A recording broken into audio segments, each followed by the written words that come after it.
and welcome to the Power Gamer Podcast. I'm your host, Mike Dawson, joined as always by fellow host Johnny Paulus. Johnny, welcome in. What up? To the show.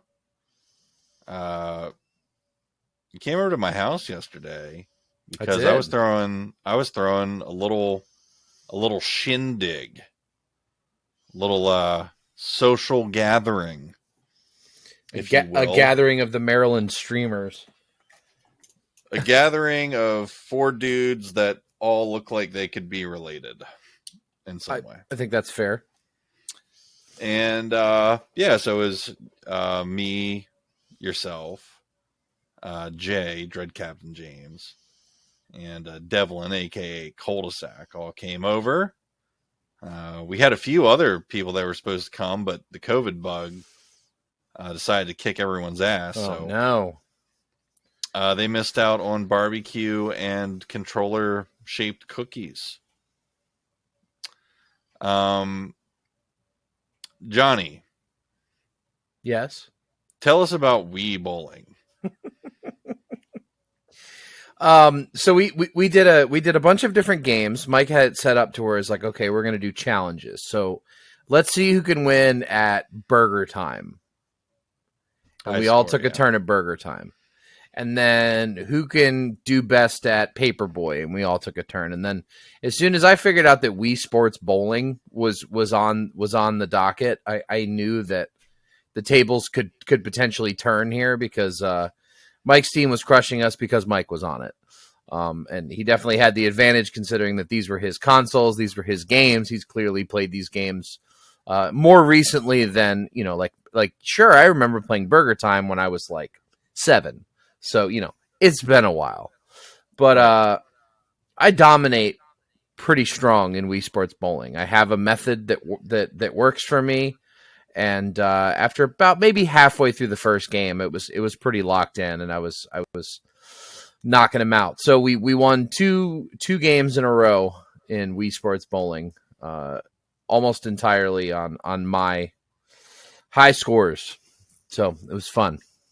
You got 6 strikes in a row at one point. I did get 6 strikes in a row. I was really mad that I didn't.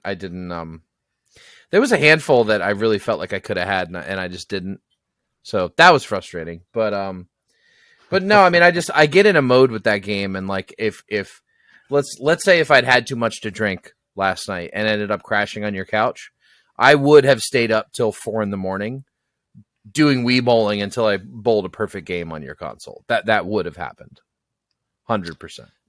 So when I host these things, I historically do not participate in the game playing myself.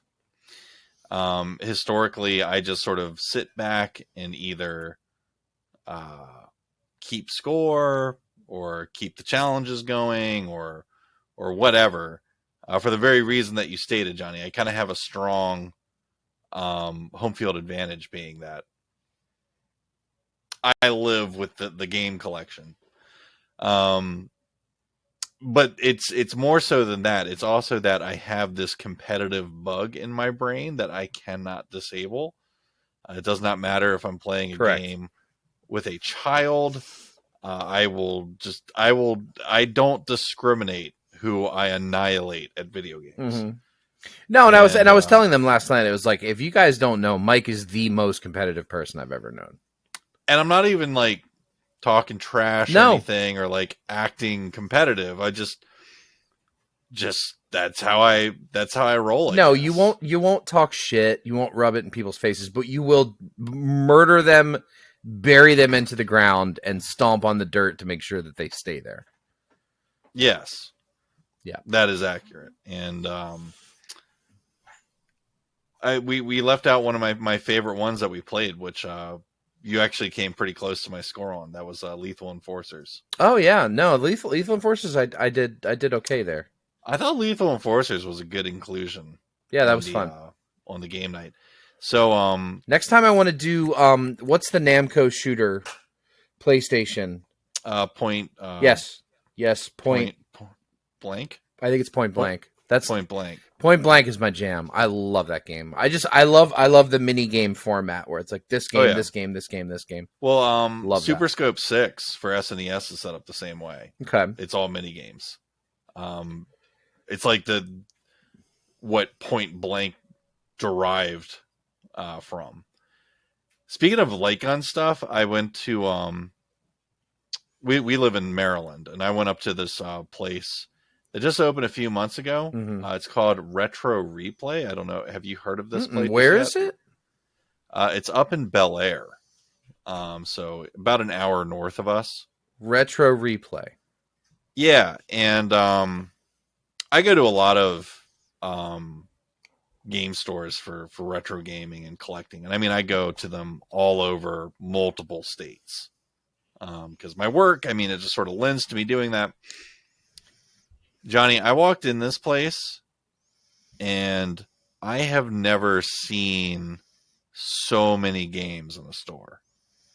And it wasn't like a mountain of Wii bullshit like that place Play Raven has over in Eldersburg. You know, where the dude just can't bring himself to throw out the shovelware. No. This place is all heavies and there's no bullshit anywhere. Most of the stuff they had on the walls in this place is stuff the other stores keep behind the counter. It was incredible. And while I was in there, I was actually perusing the Wii titles. And again, it wasn't shovelware. They had a copy of fucking Mad Dog McCree for Wii. Which, if for anyone that doesn't remember Mad Dog or McCree, this was an arcade legend. It was the like an FMV style light gun game. So it was like the first light gun shooter that had real actors in it. And you know, it just kind of clipped together scenes based on what you did. You know, people would get shot or whatever. It was this really, really cool arcade shooter. And I forget what system that game was natively tied to. Like in the home market, it might have been Saturn or something older. It would have had to have been a CD-ROM thing, like a Sega CD or Sega Saturn. Or... Yeah, I think it's older than Saturn. I think it was Sega CD, like that generation. Maybe the Philips units, the CDIs, etc. Right. But yeah, so they had the Wii copy of it there, and I was like, damn. I was looking at them like it's $50. I'm like, that's a comeback. So I picked through. I got some decent light common N64 games. They have a damn Saturn section on the customer side of the counter. Like there's so much stuff. Damn. It was really cool. They also have comic bins. It's the same thing in the comic bins. It's no bullshit in the comic bins. It's all legit retro comics. Nice. They had a VHS movie section that it's a section like you'd have to walk through it. It's big. Damn. Really yeah. cool Next time you're going up there on a weekend, man, hit me up. Let's go. I'd love to check it out. Yeah, I want to give that store a shout out and just say, yeah, if you listen to us and you're in the area, I have been to every other store in Maryland, and that is like not even close the best one. Wow. I would say that's the best I've been to, period. And it's a brand new store, so good for them. That's awesome. Play Raven, you could be that. Just get rid of all that Wii bullshit, guys. Jesus fucking Christ. No one is gonna buy that shit. They got like the Barbie pony game. They got like 87 copies of it. Yeah, dude. They're fucking triple stacked. So you can't find anything anyway because it's just a mountain of trash in their store. It's such an eyesore. I fucking hate it when places do that. So sorry if that's harsh, but guys, fucking throw it out already. Jesus Christ. Or at the very minimum, like throw it in a box over in the corner with like a $2 sticker on the side. Like get it off the shelves. Yeah, just do like buy one, get 4. Sure. What? Yeah, exactly. $5 you get 5 games. Get them out. Ladies and gentlemen, welcome in. It is episode 79. That's crazy, dude. Of the Power Gamer podcast. Yes, Johnny continually impressed that the number increases by one. I mean, I know that the number is going to go up every week, but it's still 79 weeks in a row. Is a hell of a run. It is indeed, and there's bonus episodes squeezed in there that you can enjoy with our Extra Life series. We have 2 episodes done. I'm working on the 3rd already. I'm not going to make us wait as long to do the 3rd episode. If my voice sounds like it's maybe a half step lower, I've had like crazy allergies today. I don't know what's up with it, but I like how it makes my voice sound. So, hey, whatever works. Hello there. Oh yeah. So again, welcome in. It's episode 79 of the Power Gamer podcast. We have much to discuss in terms of what we've been playing this week. So, Johnny, it looks like you've got a fair amount on your plate to talk about here. Why don't you get us started and start breaking down what you've been up to? I see some things in here that I don't even know what the fuck they are. Yeah, I'm desperately trying to find a game to like sink its teeth into me. I'm just like, play this for a little bit, play that for a little bit, play this for a little bit. One of the games that I bought during, I think it was during an Epic sale, is Hextech Mayhem, which is it's the Ziggs from League of Legends video game, and it is a rhythm video game. Mike is putting up the box for Deathloop. I hate to admit this. Let me go ahead and add this to my games I've played this week. I played Deathloop for 30 minutes and was bored to tears and turned it off. So maybe I need to restart. But no, I fired up Deathloop and was like, I don't want to play this. So I didn't even put it in my list because it was 30 minutes, and I said I'm okay with I'm good on all that. So, sounds like a you problem, dog. I don't know what to tell you. Anyway, Hextech Mayhem is a rhythm game, and it's a no bullshit rhythm game. It is very hectic. It is very fast paced. The soundtrack is fucking wild, man. It's like carnival metal. Yes. And it's one of those it's one of those rhythm games where the controls themselves are very simple. I'm like 25 levels through it, and so far the only controls I have are jump, which is A, X, which is throw a bomb, and down, which is stomp after you've jumped with the A button. That's it. But it's now started adding syncopation, and it started adding points where you need to hold it, similar to like Guitar Hero or something like that. But for anybody that digs like rhythm games, I mean, this is one of those games that when it launched, it was already like a budget title. This was never a $50. I think it launched at $30. So, hey, next Steam sale, you see this thing for $10 and you like rhythm games, it's a no-brainer. It's really fun. The music's great. It's actually a really pretty game. Graphically, it looks awesome. And I'm digging it. I think it's a game I'm going to continue to kind of go back and plink through it, get a couple more levels through. And, I don't think I'm going to dive in and like play it for a week straight, but I do see myself popping in and playing it for 5-10 minutes here and there. But so far, I'm really liking it. Today, I played some more Tiny Tina's Wonderlands. I made more headway than I had since the first time I sat down with it. Finally got to the level where I opened up the secondary class. So I am now Clawbringer and Spore Warden. So I have 2 companions. I have the Mushroom Companion and the Dragon Companion. And a lot of damage is being done. It's pretty awesome. Next up, I I think we talked about on the stream when I couldn't get through Disco Elysium. I got stuck. This was a while ago. It was about a year ago. I observed that moment happen to you. I figured out that if you don't pay for the hotel room, you can't find a place to sleep, and you're screwed. You have to literally start over the game. So I started Disco Elysium this week again from scratch. I did the whole hangover scene in the bedroom. I did the whole scene with your partner figuring out that, oh, I'm a detective. Oh, I'm on a case. Oh, there's a dead body hung up behind the building. Went back to the building, made a decision in that conversation that led to my character having a heart attack and dying, and it said game over. So I need to start over yet again. Wow, fuck that game.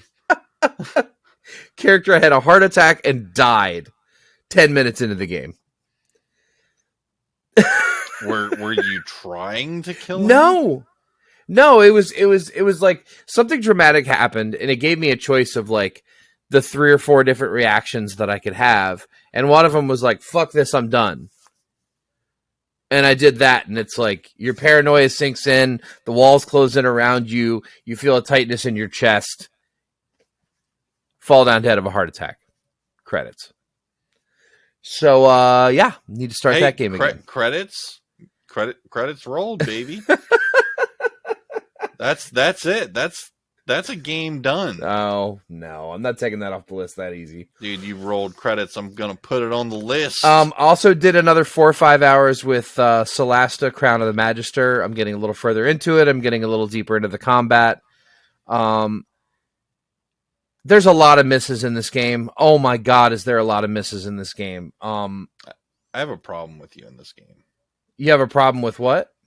I have a problem with you and this game. Why is that? So here's the problem. You've been in here for several weeks, sir. This is ladies and gentlemen, I apologize. I need to call out my friend here on his ADD. Here it fucking comes. You've been in here for weeks, dog, talking about Pathfinder. Yep. What kind of game is Pathfinder, Johnny? Pathfinder is much more complicated than Solasta, so that is why I'm playing Solasta. But what kind of game is Pathfinder? Pathfinder's a CRPG. What kind of game is Solasta? CRPG. See what the problem is here, Johnny? It's like you've told us. You wrote down an exposition from Pathfinder and told us how good this game is. Yep. And just seemingly out of nowhere, you've dumped the hot chick of CRPGs for her busted, broken friend Karen. Pathfinder is so hardcore tabletop RPG that I am a little out of my elements and I find myself Googling a lot of shit. Oh. Solasta is much simpler. So somebody looking to get into CRPGs to see how they work, I would strongly recommend Solasta, Wrath of the Magister. This does not mean that I'm done with Pathfinder, but it does mean that Solasta has sucked me in. The combat is much simpler. The skill trees are much simpler. The game itself is much simpler to navigate. Pathfinder is a motherfucker. It is complicated as hell. I'm still fully planning on playing that game. It's the best of like the high-end CRPGs that I've played since Divinity Original Sin 2. But right now, Solasta, and from what I've heard, Solasta is fairly short. I think it's like a 30, 40 hour, whereas Pathfinder is probably another 80 hour, 100 hour slog, most likely. So I figure Solasta I can knock out much quicker. I have one other problem with Solasta. Okay. And that's every time I read the name, the first word that pops into my mind is Shasta. I was thinking Fanta. I was going to sing the Fanta song, not Shasta. The Shasta, dude. It's B-rate Fanta. Every time I don't know. I don't even think Shasta is like a nationwide phenomenon. So for those that don't know, Shasta is like ghetto cola. Right. And it's something you can find in a lot of Maryland grocery stores. So or used to be able to find. So one of the things that I really like about Solasta is that when you create your characters, you also select their personality. Like you can go in and be like, violent, greedy, or kind and confident, or regal and whatever. And so far, they've done a really good job in the dialogue in this game in following that setup that you've made. Like, so I put some thought into like my party. So I have Karen, the manager. She used to be a Karen who would ask to speak to the manager. And one day she won. She outscreamed the manager so well that she got a job at that place and became the manager. So now she's still a little rough around the edges, but she's no longer evil, right? The other dwarf hell hero is literally me. It's me in dwarf form with a beard, and he says a lot of shit that I would say so far. A dwarf beard. A dwarf beard, yes. There's a tiefling ranger who's a little bit of a smartass. And then there's like, the straight guy is the elf who's like very like, matter of fact, mission confident, kind, sort of the leader of the group kind of thing. And so far in the dialogue choices and shit, they're doing a really good job of like every option that I'm given, it makes sense for that character. And there's plenty of games where that works because it's a pre-made character, and of course, we know what Arthur Morgan would say in that situation. But this is a different thing where you can go in and be like, I want to make a, whatever, and I want this to be their personality. And so far, Solasta is doing a pretty good job of like representing those personalities, and I'm impressed with that. I want to see if it continues there. It's not as deep as Pathfinder, but it is easier to pick up, and from what I hear, it's much, much shorter. Well, they definitely didn't spend any of their budget on graphics in that game. It is not graphically impressive, no. It is very dumbed down graphically, but gameplay's great. Lastly, came out this weekend, Rumbleverse is out. The game that we've talked about a couple times, had been delayed several times. This is wrestling royale. It is a wrestling battle royale, and pretty simple concept. Exact same concept as Fortnite. You drop into a city. There are boxes that you break open, and inside of those boxes, you have permanent stamina add-ons, permanent health add-ons, and permanent damage add-ons, and you can only equip X amount of those. And then you also get these unlocks that they look like a spell book, and on each one is a different move. And you can have 2 of them at a time. So you pick up the book and you go, sweet, fucking uppercut. I'll make that right bumper. Now I have an uppercut as well as my grab and my regular attack. And then you go, all right, you open a couple more boxes. Okay, cool. Add to my upgrade. Oh shit, I got a whirlwind ability. Okay, now I got whirlwind, uppercut. Let's go fight some people. And, dude, dropping elbows from the roof of a 20-floor building on top of 2 other players and KOing both of them is really satisfying and really easy to do. This has got to be the easiest to pick up and play battle royale ever. And for that reason, I think it's going to be huge. And this is also a battle royale that I was okay with my kids playing. I played it for an hour, and I was like, yeah, put it on the PlayStation. Because I don't let my kids play Fortnite. I don't think a 9-year-old needs to know about every kind of Uzi and assault rifle and shotgun in the world. I know that it's very liberal of me, but my 9-year-old doesn't need to know those things. They can play Call of Duty when they're 13, 14, not when they're 9. Quite the opposite. I think that's very conservative of you, sir. And I applaud you for your judgment. Yeah, no, my kids don't play Fortnite. But Rumbleverse, I played it for an hour. They were looking over my shoulder going, this looks fun. Can we play this? And I'm like, yeah, it's free. Put it on the PlayStation. Let's go. Let's party up. And so for like 2 hours, I sat and played with Damon, my youngest, for about an hour.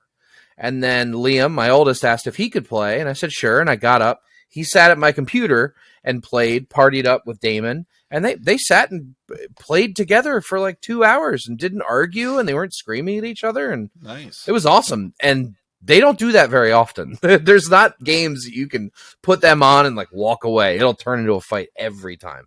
But the Rumbleverse is really fun. And if you're looking for like something just to kind of quick pick up and play, do a quick 10-minute round, I strongly recommend it. It's the most fun I've had with a new battle royale in a very long time. So, quick side question. Sure. Right? Because of everything you described with them, have they played Fall Guys yet? Yes. Okay. Yes, they have.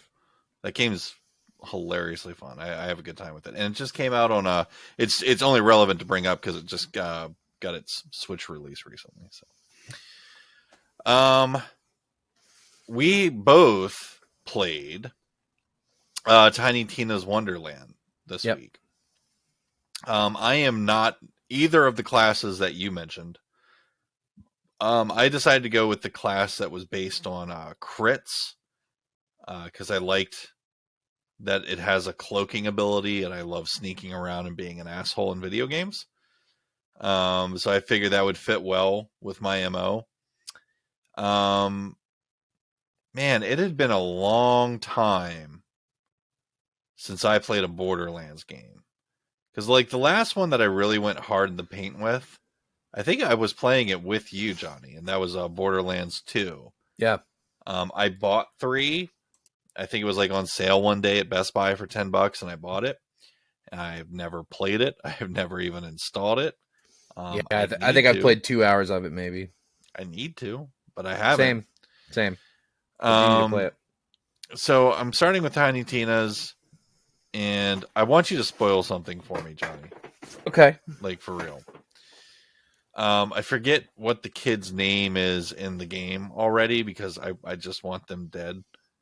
But very early on in the game, okay, there's this first knight that you encounter, like, early on, and he's got, like, the rainbow unicorn on his chest or whatever, and he's cool, and, like, you're going through the first mission with him, and then he talks, and his voice, it's so British, and it's just like nails on a fucking chalkboard, and I can't stand listening to it, and all I want him to do, right, is just shut the fuck up, and all he fucking does, right, is just fucking keep talking.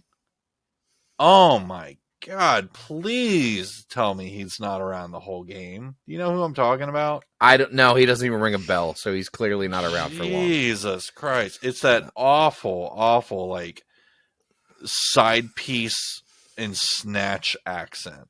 Right. And it's just, Amy heard me, like, downstairs. I'm yelling at the TV. I'm like, will this guy ever fucking shut up? Right. Hey there, bruv. Let's go on a quest. Hi there. You've done a right good job fucking this place up, ain't you?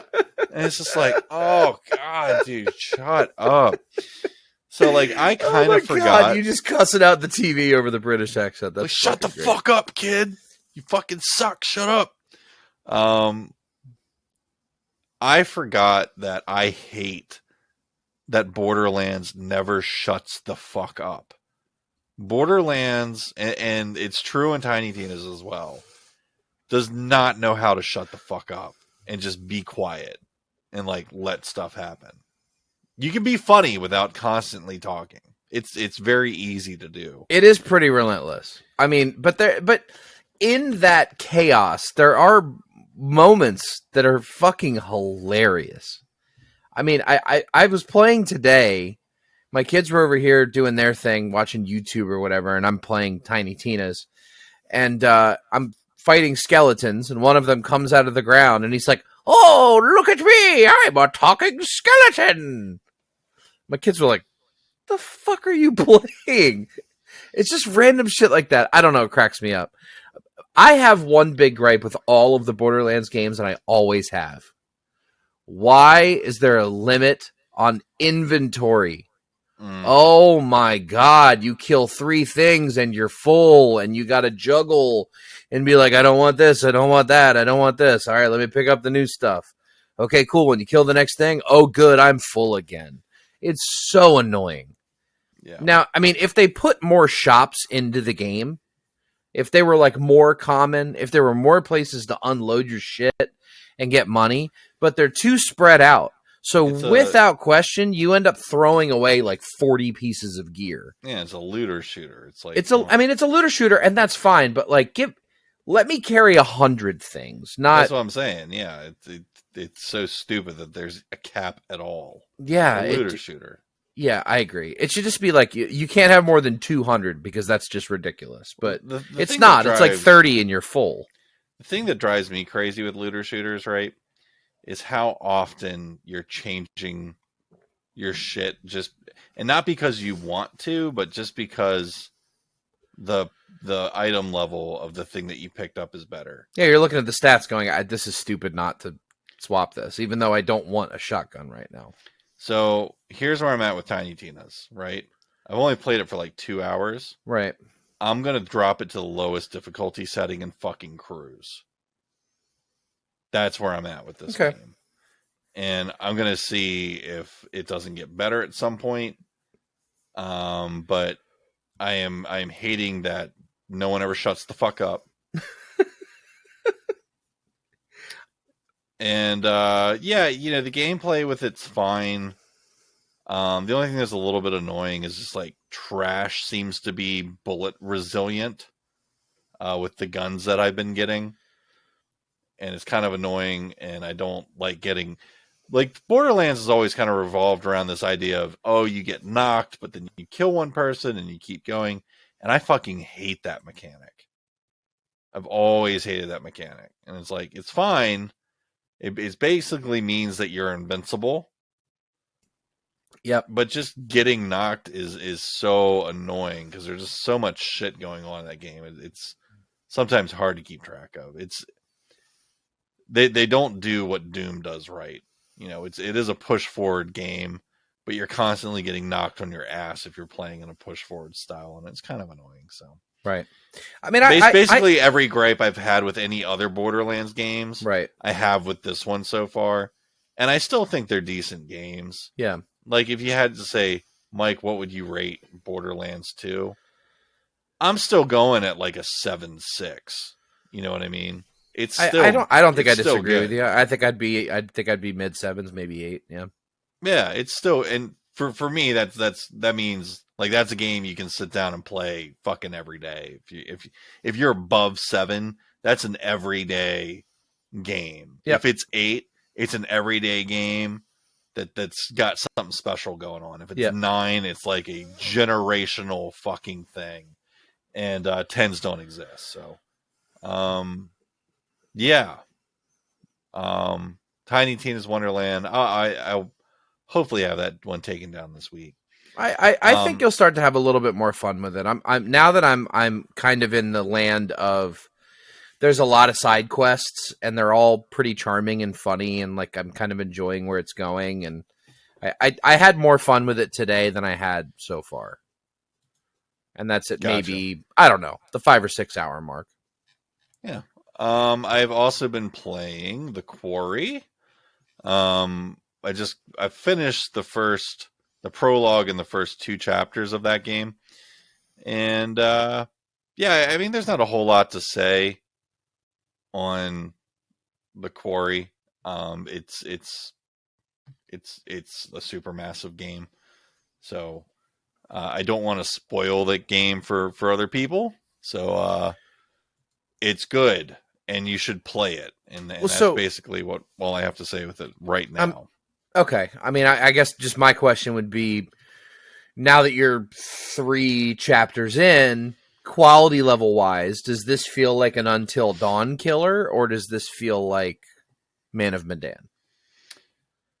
All right. So a little bit of backstory that is not a spoiler. Okay. This game is not an Until Dawn killer, but it was never going to be. For those unaware, the Quarry was actually rescued by 2K. The Quarry was developed to be a console exclusive for Stadia, and Stadia bailed on the game. And 2K picked it up at the last minute, and here we are. Got it. Okay, I didn't know that. So it's a rescue, basically. It's surprising how good the game is based on what I just said. It's closer to Until Dawn than any of the Dark Picture stuff. Okay. But it's really similar to Until Dawn. Okay. You know what I mean? So that's not a bad thing. I mean, you know what you're getting into when you see the label. Yeah, it's not doing anything new there, which is fine. I love the whole series. I don't even think the bad games are bad. So basically everything they do, I've been about. On PlayStation 3, I began playing Resistance: Fall of Man. It's a good one. I've never played it before, because that is a game locked to the PlayStation 3. You cannot play it anywhere else. And yeah, it's fucking super solid. So it's held up great. I'm playing it on my PS3 with my 6-axis controller and having a good time with it. So I've only made it through like the first 2 levels. It's got the same vibes that like a good id game has. Yeah. To it. So really been enjoying Resistance Fall of Man. I'm gonna certainly beat that. The biggin, my big game that I just cleared, was Sniper Elite 5. I have never played a Sniper Elite game until this one, and we've talked about this a little bit in weeks past, but I've never even opened one until this one, Sniper Elite 5. And I'm really fucking impressed with this game. It's start to finish, it was a great experience. I'm a huge fan of Hitman. I really like the new Hitman games, 1, 2, and 3 of the relaunch. And this game feels like really on par with those Hitman titles. And except the scope is much bigger because it's battlefields instead of, random places where Agent 47 does his business. And yeah, it has the whole component with sniping, but it also has like all the components of stealth and sneaking and stuff that you see from a Hitman game. Quite literally, you really don't have to play it as a sniper if you don't want to. The game's got a lot of range and difficulty, where like if you're playing it on authentic, you're dealing with all the things like a real sniper deals with, versus if you're me and you're playing it on civilian. And I have no shame, people. You know this. You can cringe all you want. Go fuck yourselves. Where it just sort of plays more like an arcade shooter at that point, and I was having more fun with that because I was more concentrated on doing the stealth stuff. Did you even try it on normal? Just curious. I'm not shaming you. I'm just wondering. Oh yeah, I played it that way some. It was fine. And I just wanted to see like what happened to the difficulty if I took it down. I even cleared a few of the stages on normal. I took it down to see if it made the game feel any different. And I didn't think it made it feel any different at all, other than when I went down the scope. I didn't have to lift the scope for bullet drop. Even on normal, your reticle will turn red when you're on an area, like even accounting for bullet drop. It doesn't get real crazy until you go on authentic, and then you're having to like do the calculation from like how far away the guy is and all that. Like if you want to do that, cool. I'm not into that Arma shit. Well, and I think the authentic difficulty is really more intended for somebody who played the game, loved it, plays it again, and they have a feel for the guns. They know the distances. There was like a demo I played for, I think it was 3 or 4 or something years ago, where I think it was like built into a browser or something. It was something silly like that. But you had to snipe one dude like getting into a car, and it's like showing you that you've got to look at the wind on the flags to figure out. I remember this. That sort of like that Call of Duty mission, if you'll remember. What was it? Modern Warfare 2, like the original Modern Warfare 2, I think it was. Where it's like there's the flags rolling and stuff. It's very much that, just all the time if you play the game on authentic. But yeah, no, it was a really fun time. It's such a good game. Like this game is like an 8.3. Some like that's the right feel for the game. It's like an 8.3. Wow. And I was not expecting that going into a Sniper Elite game, but I would not have expected that either. It's really, really good. It has one of the best next-gen graphical moments I've ever encountered in it, where like you come around the corner in this mission. I think it's the third mission. It's this giant mansion, like on a hill on an island, and it looks like you're looking at a painting. And then you go in your scope, and it's a living level basically. And you're like, holy shit, Sniper's Paradise, and it such a good game. It's on Game Pass right now. If you miss it on Game Pass, just fucking buy it. This game is going to be in our conversation, I think, later this year. Wow. It's really, really good. I really wasn't expecting it to be that good. And yeah, Sniper Elite 5, ladies and gentlemen. I didn't play any of the previous games. You totally don't fucking need to. It's not that kind of game. So check out Sniper Elite 5. It's really fun. It's really cool. And I do want to check out there's this whole aspect of the game where someone else can like raid your campaign. Like Deathloop. Well, except it's not. Well, yeah. It is like Deathloop, except it's a lot more crazy because it's another sniper, and these levels are huge, and they're just hunting you. And I want to go hunt people in their games. You're such a dick. Of course you'd want that.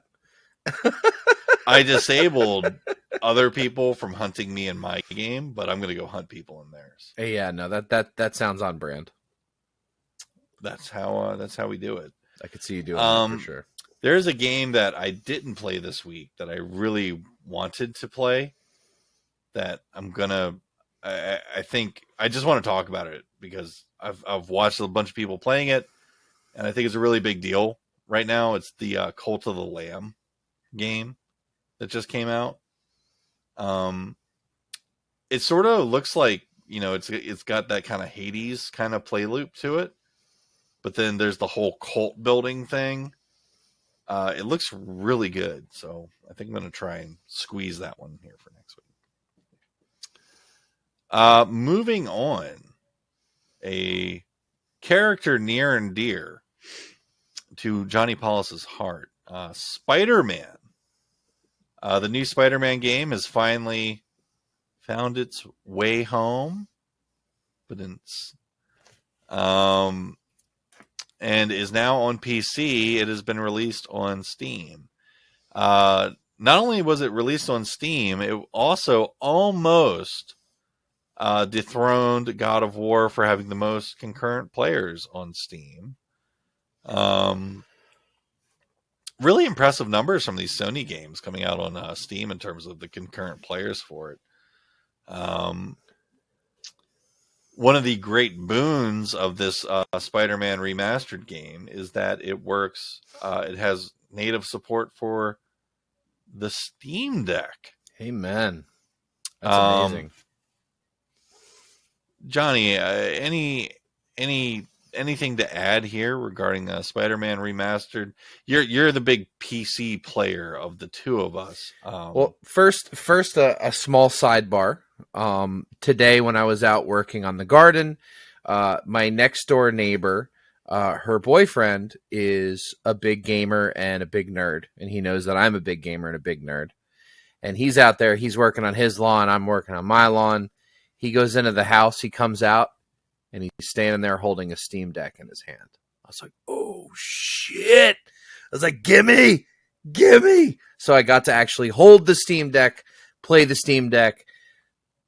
Holy fuck, do I want a Steam Deck. Oh, my God. Seeing it in person, feeling it in person, and just, like, it's sinking in that, like, this is real. This is a PC. And I'm scrolling through the game choices, and I'm like, oof. He goes, bro, I got a 3090 on my PC. I haven't touched my PC in a week since I got the Steam Deck. And we both this past week canceled our Steam Deck reservations. Both of us. Yep, it pinged for me, and I just bought a 3080. My wife would fucking castrate me if I bought a Steam Deck this week. Not gonna happen. But anyway, I did hold it with my hands. I did touch it, see it, feel it, smell it. Play it. It's amazing. The Steam Deck is real and it's awesome. But on the subject of Spider-Man Remastered, we've talked about it before. We've talked about it several times. It is the best superhero video game ever made. Yes. Period. A couple of the Arkham games come pretty close, but otherwise, Spider-Man Remastered is the best superhero game ever made. If you dig superheroes, if you dig Spider-Man, and you don't have this game or haven't already played this game, and you're a PC gamer, buy it now. Buy it right now. Like, pause the podcast and go buy this shit, because it is that fucking good. It is a damn near perfect game. I can't wait to see how it looks on PC. I'm not going to spend the full ticket price because I've already bought this game twice. I bought it on PS4. I bought it on PS5. I'm gonna pump the brakes. I'll wait till this is, Steam sale, 6 months, maybe a little bit longer for 30. I'll bite, but that's only because I've already bought it twice. I've already played it all the way through twice. I'm now working on a playthrough on the hardest difficulty, and the checkpoint that I'm on, I pull up once a month and try to get through that checkpoint, and I cannot do it. It's that fucking hard. I just get absolutely murdered. But I want to beat that game on the hardest difficulty setting. I will do it one day. But no, it's a perfect video game, and it's another, you look at that list of these Sony games that have made their way to PC. God of War, Spider-Man, Horizon Zero Dawn, and Days Gone. These are all wonderful, wonderful games. Where's The Last of Us? Where's Returnal? Oh my God, I want Returnal on PC. But no, this is great news, man. Sony got another win. High concurrent players on it. I think the fact that it's on Steam Deck and running well on Steam Deck is going to give it some major legs, man. People are going to be playing this on Steam for a very long time, and it's a fucking classic, timeless game. What I find interesting is sort of an in between the lines thing here, and the development house that did the port, Nixie, optimized this game well for Steam Deck. And Sony, Yep. of course, going pretty fucking far back, was always a force in the handheld market with the PSP and then the Vita. And so what's somewhat ironic here is their dedication to support a third-party unit where their game is selling better because of its support of this handheld unit. It just sort of makes me stop and think, Sony, what are you doing? Because they sort of just dumped the Vita to the curb. They didn't really market it well. Yeah. They didn't ever give it games past like the first year. Yep. And they treated it like shit, and then we're like, oh, this thing's a failure. Fuck this thing. Yeah, it was dead on. The Vita was dead on arrival. And it's like, but it could have been awesome. People would buy it. Yeah. People are paying fucking $600 for a Steam Deck that's the size of a goddamn keyboard. Yep. It's like, and you think you couldn't sell a Vita if you put good games on it, like, I don't know, fucking Spiderman. Well, I mean, at this point, with PlayStation Plus being what it is, and with the PlayStation 4 catalog being what it is, you could very easily build a PlayStation 4 portable that has full support for all PS4 games. Just make a PSP too. Sure. You can fucking call it that. Fine. Sony, I'm here for consultation. My fees are very reasonable. Just put the guts of a PS4 miniaturized into a console, and everyone will be happy. I mean, fucking put a cell phone processor in there, for God's sakes. They can do half the shit now. That's what I'm saying. The juice that's in a PS4 is no more horsepower than what's on a modern day Galaxy phone. Stupid. And all they got to do is just put their exclusives in front of it, and they'll fucking kill. Amen. But I just work here. What do I know? Right. THQ Nordic had a showcase. One of the weirdest names in video gaming. THQ Nordic. They're always up to some fucking clown car shit. And they pulled up the clown car and marched out some games. And there's a few of them. Indeed, they did. There's a few. It played La Cucaracha as they kicked open the door. There was a few of them that I thought were worth talking about. Yep. I will preface by saying none of them looked great. None of them really put my jaw on the floor. Yeah, agreed. But I also mentioned it was a THQ Nordic showcase, so that shouldn't really be that surprising. Right. They have dug up the dusty old bones of Alone in the Dark and have decided to take them for another spin. So Alone in the Dark is back in name, at least, with a creepy trailer with a kid that likes to hang dolls and then put a noose around her own neck that's not connected to anything, and then creepily smile and stare at the camera. And then there's another dude that's running around with a handgun shooting fucking necromorphs and shit in Saint Denis or wherever the fuck they're at. My just take of it was like, it looks like some sort of mishmash between Aliens Fireteam Elite and Back for Blood, mixed with the setting of, I don't know, the South. What would you call it? Like the antebellum South sort of vibe. Well, and the kind of over the shoulder thing reminded me a little bit of Dead Space.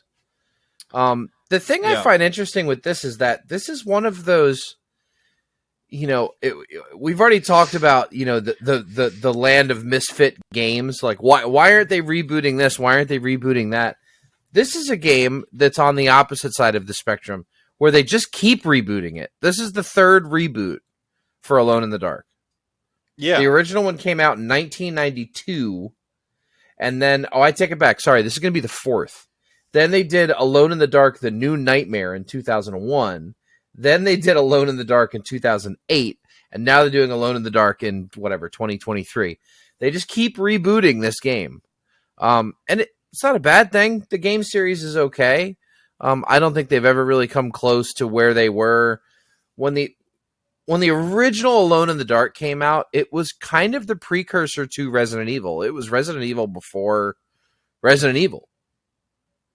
I don't think Resident Evil would be what Resident Evil is if Alone in the Dark didn't happen. But you watch that trailer and it looks okay. It doesn't look AAA though. It looking pretty AA to me.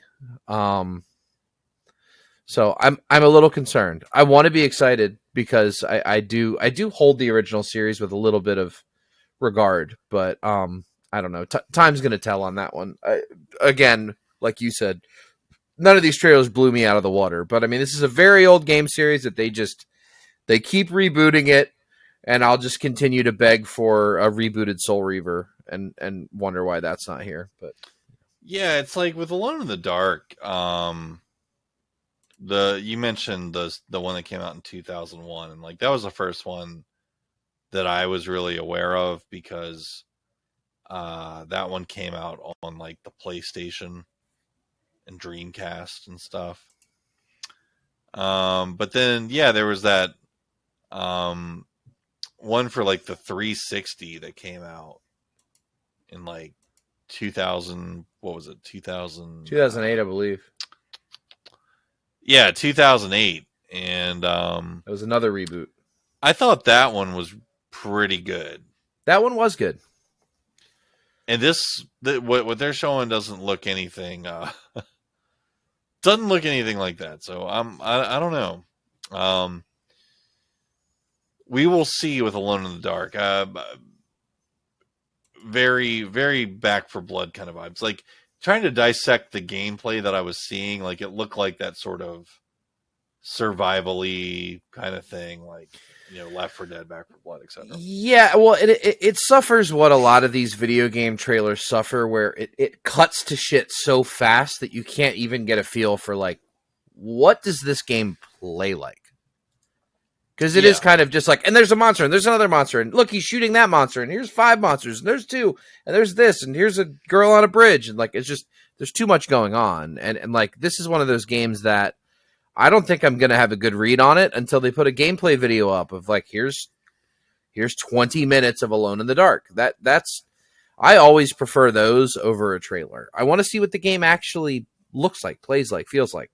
I mean, if this is a survival horror, which it should be, where you're low on ammo, you're low on health, you have enough bullets to get to the next room, that's what these are supposed to be. And if they pull that off, and they pull it off well, I think it'll find a home. There's a lot of survival horror fans out there, and if they make a good one, people will notice. Yeah, we'll see more of this game. Was it next week or the week after? Next week, when Gamescom happens. Yep. Because they're gonna have a playable booth set up with this, so I think we're just not seeing everything yet because of that. So, Space for Sale. This looked like a PC kind of only game of this little guy that looks like one of the little fat guys from fucking Among Us. Yes. Doing real estate in space. The game. So you go to planets and you build up buildings and stuff, and then you sell it. I mean, truly something I would never play in a million years. However, I could see that this game might have some appeal to other people. But yep. Space for Sale was revealed. I don't know if you've got anything to add there with that game, Johnny. Pretty similar to what you said. I saw the trailer and was like, looks cool. Not for me, but looks cool. It looks like No Man's Sky and SimCity had a baby. It looks like you go to a new planet, figure out what sort of resources there are, figure out where to build shit, and then sell it and move on to the next planet. Which, I don't know, might be a fun gameplay loop, but looked interesting. Recreation, spelled W-R-E-C-K, Recreation. See what they did there? Isn't that so clever? Very clever, yeah. Recreation, the new game, which is being made by a team of developers who worked on the Burnout and Need for Speed series, the original Need for Speed series. More importantly, Burnout. Have joined forces and built Recreation. I can't get over that name. It's fucking horrible. It's pretty bad. Yeah, but Recreation coming out soon. The game looked interesting. It was a lot of ramp building and like Hot Wheels track sort of stuff. But again, even as me being a big advocate for racing games and stuff, even though it's one of the noteworthy things shown here, it also looks like something I would probably not ever play. But certainly Recreation is going to have some clout that might get me to come check it out with having people from the Burnout series affiliated with it. Johnny, anything to add on Recreation? The thing that intrigued me with this one was after the trailer, when the woman came out and she's like, so this is an open world racing game. And when we say open world, we mean open world. It's however many hundreds of square miles. Like, it's going to be a really big fucking game. And I got the impression that the online community is building these tracks and editing these tracks and altering these tracks. So if this is like the wildest Minecraft server you've ever seen meets a racing game, the users might make this game something special. If anyone plays it. If anyone plays it. That is the big question. That is the big question. But I mean, I don't know. It looked fun. It's one of those things that it might crash and burn. It might be the biggest hit of next year. Who knows? I would say the prior is more likely. Probably. Here's one that I thought was actually interesting. Gothic is getting a full remake. Gothic is an interesting game, and before the show, Johnny, we were kind of talking about it and was bringing you up to speed on that series. But Gothic originally came out like in 2001 in Germany, and it wasn't until sometime later that we got an English port here in the United States. But of course, that timing was unfortunate because it came out here after Morrowind came out. And even still, Gothic still found a following here. It's a very good RPG series. Visually speaking, it's very similar to like the first Witcher game. And it's getting a remake, and everything they showed in the remake was really cool. What's interesting with Gothic, and I think it's going to do well in a modern gaming environment. But what's cool with the game is it doesn't just throw you into being the hero right away. That game starts off and you are the game's bitch. You're a slave in a mine, and you fucking work it. And you're a bitch when that game starts. And that goes on for a long time in that game until you finally get on the hero's track. And when you do, it's like this big deal. It's like, oh my God, finally you're not this bitch in a mine anymore. And and what was cool is like the remake, the trailer for it, teased that first part of the game where it's the mine. And I think this remake has a lot of potential for PC players primarily. We'll see if the console boys latch onto something like this. But Johnny, I would circle Gothic for you because that is going to be a very deep PC-centric role-playing thing. So Gothic Remake. Certainly the one I'm most excited for out of what was announced. What say you, Johnny? Even though I wasn't familiar with Gothic, I was familiar with the name. I was aware that there was a video game called Gothic. I'd heard of it. I'd seen it on Steam. I'm sure I've watched a trailer at some point, but I've never played it. I've never played the original Gothic. But out of all the trailers from this THQ Nordic, this one by far got my interest the highest. It looks really cool. I dig the world. I dig the universe. I thought graphically it looked really good. And, if this is a classic game worthy of a remake that I've never played, I'm looking forward to actually being able to play a remake where it's my first experience with the game. There's all these other remakes. I'm like, Final Fantasy VII remake, played the original. Last of Us remake, of course, I played the original. It's going to be interesting to play a remake for the first time, Mm-hmm. So I'm in. This is probably a day one purchase for me. A lot of other games were talked about at the showcase, and we're just gonna skip over them because it's THQ Nordic stuff. But here's quickly the games that we didn't discuss: Tempest Rising, a real-time strategy game that's sort of a hat tip to Command and Conquer. Jagged Alliance 3. This is a series I think Johnny would like.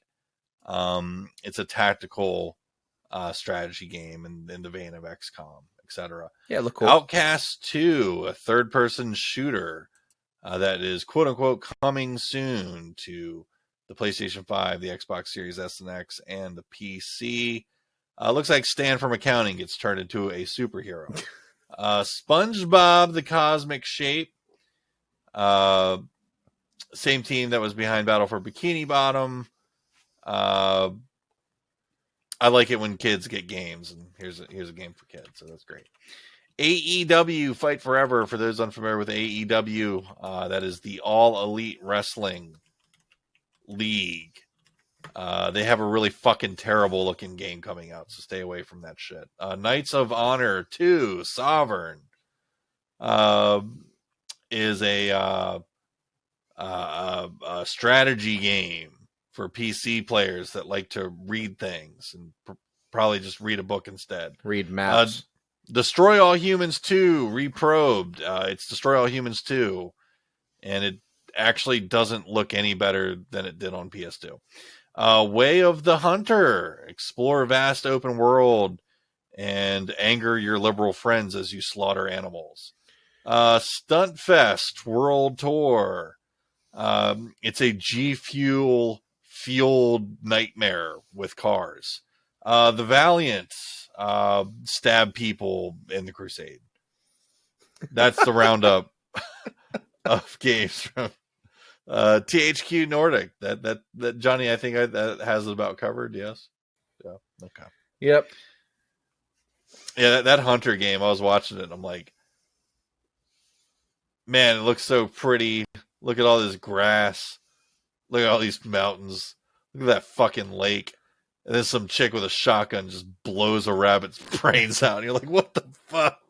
I mean, I will say with that trailer, I am not the target audience for that game, but for people that are into hunting games, it looked pretty good. I mean, just go hunting, man. I am not into hunting games, but if I were, I think I'd be excited about that game. Trailer it looks like the creme de la creme of hunting games. It did. Hunting games are normally very low budgety looking. That looked very pretty. Next up, we've got some delays to talk about. We really have like the rest of the year to talk about here. We have previously discussed that Forspoken was delayed. We've discussed some other games, like my most anticipated game of this year and now next year, Starfield, Breath of the Redfall. Wild 2. Yep. So Forspoken was delayed. So we recently learned this past week we've got 2 more victims of the delay bug that have gone down in flames. One is Hogwarts Legacy. And this is not surprising. It's been rescheduled for February 10th of next year. And the next one is Firaxis's Marvel's Midnight Suns. My most anticipated game of the year. Which will be coming out sometime before March of next year. We don't know when yet. Johnny, how are you feeling as these delays pile up? It just means that now all gamers have the same most anticipated game of the year, which is God of War Ragnarok, which still has not been delayed yet. No, I think that shit's written in stone, dude. I agree. I think that's coming out. Thank God. No, it sucks. I mean, it is what it is, though. I want these games to be good, and we've seen enough games get pushed through the tubes, say we'll fix it later. That's happened enough. We've had enough of that. So we got to wait a few more months to play Hogwarts. We got to wait a few more months to play Marvel's Midnight Suns. It is what it is. Yeah, I mean, I'm annoyed, yes, but I try not to get too bent out of shape. One of the things that's been confusing me is that amidst these delays, I've heard people say, "Oh man, there's nothing to play this year now." And like, am I just looking at a different calendar than everyone else? Because, ladies and gentlemen, and this is kind of how we're going to wrap this week up here, right? Is in the midst of these delays, do not fucking despair, okay? Don't despair. There is so much shit coming out to play. Forspoken was a voluntary delay, right? Because they didn't want to go toe to toe with God of War. Well, they just don't need to because Microsoft doesn't have shit. Yep. So, I mean, like this month, we still have Saints Row coming out. That game looks awesome. I don't care what anybody says. I think that Saints Row game is the the scratch to the itch that we've been having over not having a new GTA game in 10 years. Cowabunga Collection is out on the 30th. Last of Us Part 1 is coming out early next month, September 2nd. Biomutant, which a lot of people passed on. That's a THQ Nordic game, if memory serves. That's coming out for the new gen of consoles September 6th. So, like, this would be a good time to play that. Metal fucking Hellsinger, which I can't wait for, is coming out September 15th. We have the Valkyrie games coming out at the end of September. Valkyrie Elysium, which looks amazing, is coming out. What was the big one in October? Bayonetta 3. And Call of Duty Modern Warfare 2, which that looks great. I cannot wait to play this year's Call of Duty game. So yeah, there's, and of course, God of War Ragnarok. I mean, that's the big obvious one. Skull and Bones is also coming out. Skull and Bones I'm excited about. Callisto Protocol is coming out. I'm excited about that as well. Yep. So it's like, how much time do you have to play more than what I just talked about? It's like, I'm still like chomping at the bit to get to my back catalog. Just the amount of games that came out on the front of this year. Like, I still need to play Live Alive. That just came out. I still need to play Triangle Strategy. There's the new Fire Emblem game. There's so much shit out that I need to get in front of. And it's like, if I had Forspoken to deal with on top of that, and Hogwarts, and like all these other crazy huge games, it wouldn't. We're living like in the perfect time right now where you actually have time to play some games. You know, next year is going to be back to the old where you have to pick and choose. And that's going to suck. So I kind of like having things spread out like they are right now. But that's just me. Johnny, what's your take on it? Do you feel like you've got too much to play? You feel like there's nothing to play? Where are you at with how things are shaping up for this year? I think it's just the missed expectations. You know, like you see a trailer and you're like, shit, this looks great. And then you see another trailer and they talk about it. And you see another trailer, you're like, man, that's coming out in like 3 months. That's going to be awesome. And I think that's really all it is. I don't think it's that I feel like I don't have anything to play. I mean, you know, half the time we talk, I'm talking about back catalog shit. Games I've had for a year or two that I haven't taken the time to sit down and beat yet. You know, by the time I sit down and do Deathloop, it'll be a year old. So that's not so much my complaint, but it does feel like, you know, we're in a next gen year 2 environment. We should be getting hammered with big AAA titles coming into the holiday season. And it's just weird that they're not. You know, no, it's weird, especially Microsoft. I don't know what. Oh, they shit the bed. I don't know what excuse Microsoft has for themselves. They're Microsoft, and we felt the same way last year. It was like, is Halo Infinite really it? Is it just Halo and Forza, and that's all we're getting? And the answer was yes. And now this year, we're getting goose eggs. Yeah, it is true. Bizarre. So bizarre. On that note, I guess now is the right time for us to transition over to the final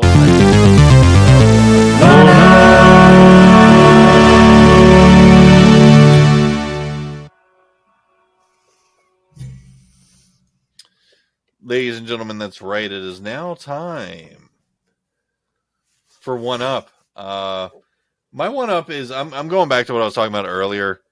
Retro Replay in Maryland is 100% my One Up this week. That store was just fucking kick ass. If you can get there.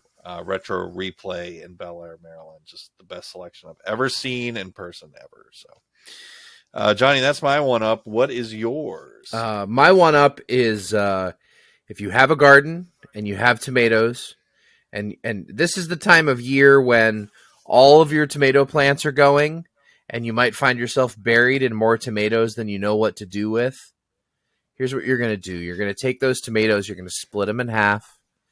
You're going to put them in a roasting pan on parchment paper with a little bit of olive oil, some salt, some pepper, some rosemary, some thyme, and you're going to roast them in the oven at 400 degrees for almost an hour. You're going to get some pretty good char, pretty good color. You're going to take all of that. Forgot to mention garlic. Sorry. Cloves of garlic as well. You put all of that into a pot. You put a lid on that pot. You put it on low, and you let it go for like 3 hours. Then you take an emulsion blender and liquefy all that shit. It'll be the best fucking tomato sauce you've ever had in your life. We made homemade lasagna today, and it was just the fact that you can take something that is, lasagna pasta and sausage and ricotta cheese and mozzarella and this and that, and the whole time you're eating it, you're going, the sauce is the star of the show. The sauce is stealing everything right now. Like, the sauce is better than anything else on this fucking plate. And we've never done it like that before. We've jarred up our diced tomatoes and, used that, but we've never, just done the whole process of roast it all, cook it all down, use the emulsion blender to get it down. Dude, it's the best tomato sauce I've ever made. So if you have a bunch of tomatoes, you don't know what to do with them, make some sauce. And ladies and gentlemen, on that delicious note, that concludes this week's episode of the Power Gamer Podcast. So, again, if you're watching us on YouTube, don't be a dick. Like the video. Subscribe to our channel. Do it. Appreciate it. Do it.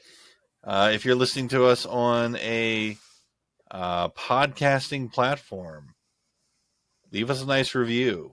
Even if you don't like us, just leave us a nice review so other people can hear us and then also not like us. We would appreciate that. Until next week, I'm Mike Dawson. And I'm Johnny Paulus. Tune in next time. Take care. Catch you on the flip-flop. Ooh, yeah!